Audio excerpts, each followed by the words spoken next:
And Mm. Oh, I love that question. Okay, so one of the things that I, really got clear about in school, like I said, I did my undergraduate degree in thanatology, the study of death and dying, and it's a funny word, right? And the word that stuck with me through school was thanatophobic, which means fear of death. And we are a culture, we are a world that is afraid of death. Well, most of us are, right?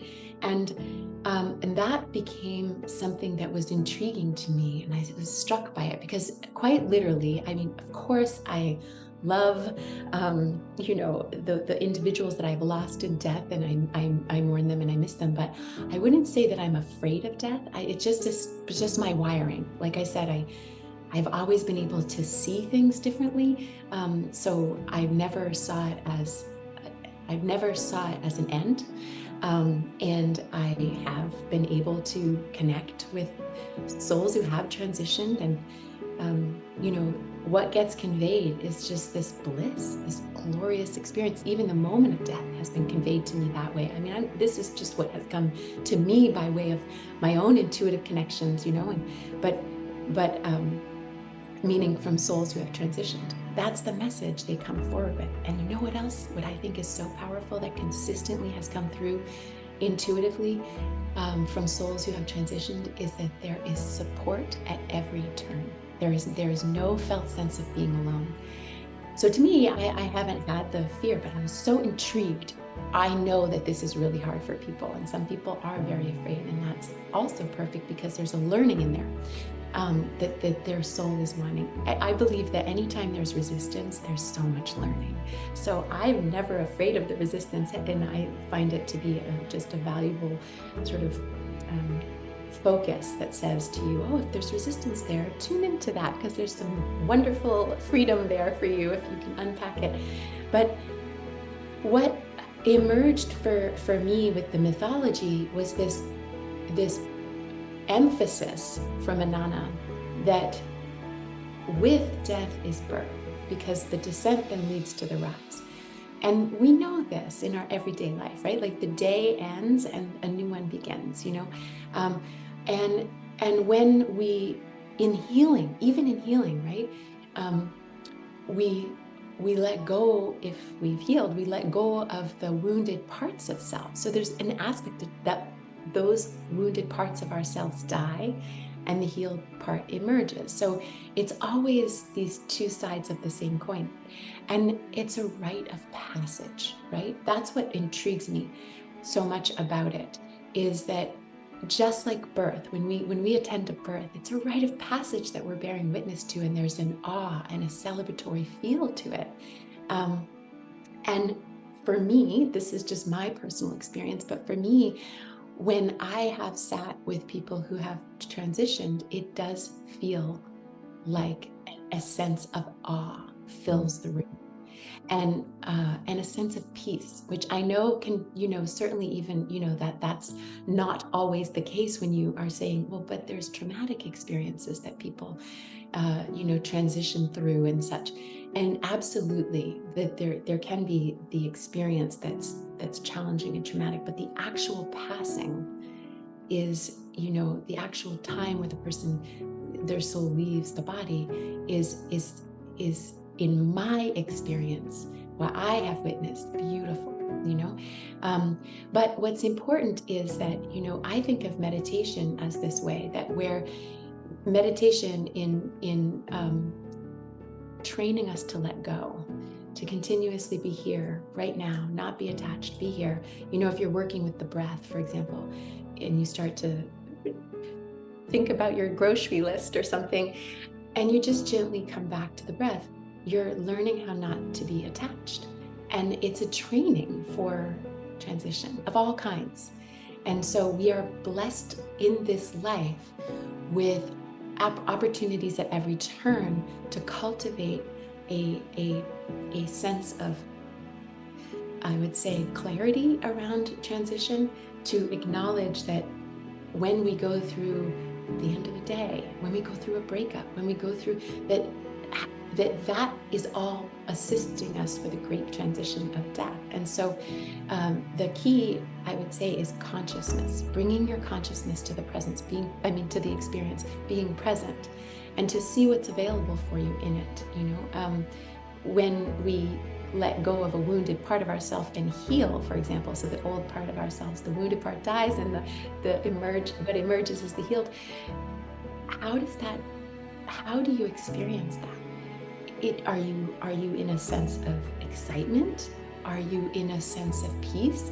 And just tune in, because these are ways that spirit is conveying to you what death can look like. Is there a sense of relief?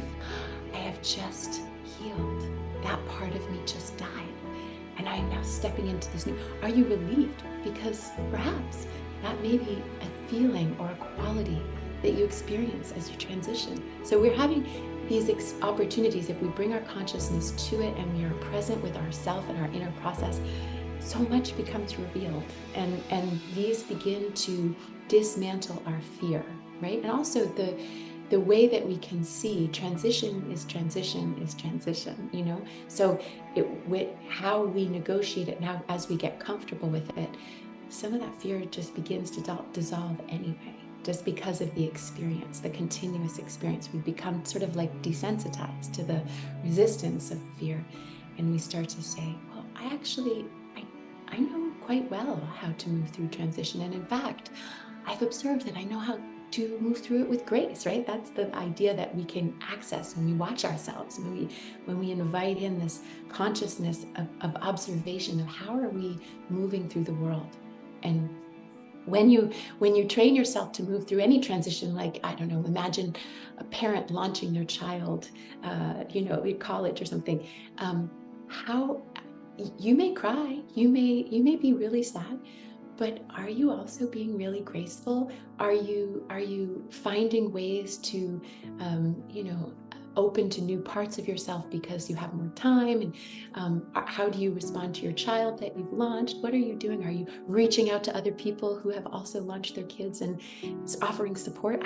Are you expressing grace? Are you walking gracefully? And this gives you perspective of how your end of life may look. If you can access grace and you can access open-heartedness in the face of something that's really challenging, in the face of any transition, well, you're equipping yourself with the ability to do that at the end of your life, and there's nothing to fear about that.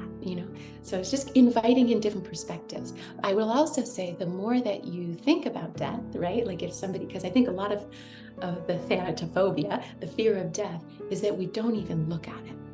But when you start to look at it, you start to see signs. For example, people who have transitioned that you love, you may get signs. Their favorite song may come on the radio every time you think of them. And indeed, that helps you realize how love is transcendent, and our relationships with those we love is transcendent.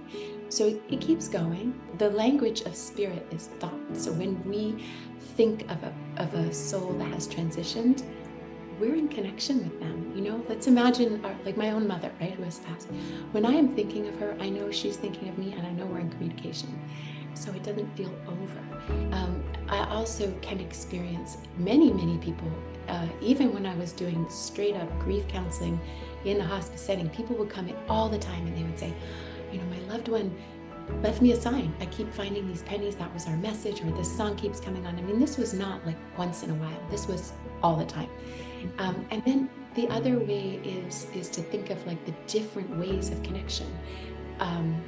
Death, what I have experienced, so in my work as a hospice social worker, we provided bereavement counseling for 13 months. So the person who lost someone would get counseling for 13 months. So it covered the year and a little bit. And so that's a long time, right? That somebody could be receiving counseling. People that I worked with that went to a medium, a psychic medium, to receive a connection with their loved one, they would come in. They just did it on their own. They would come in and they'd be like, I'm fine, I don't need counseling anymore. Because their one experience with the medium that they went to provided such clarity and understanding that they still missed the person, but they were able to move through their grief. It was so significant. So I bring that forward just to say that when we begin to look at death and we begin to explore aspects of death, parts of the process show up and they become revealed to us, like mediumship and the signs and communication that we feel. We just feel our loved one around us. When we are not afraid to look at that, we start to see it at every turn. And that also reduces the fear and takes us into a different perspective of death. So I like to think of mediumship as a really fabulous grief counseling that I don't think is always considered as such. And it really is. At least me, clinically, I've watched that happen and thought, wow, that's amazing. So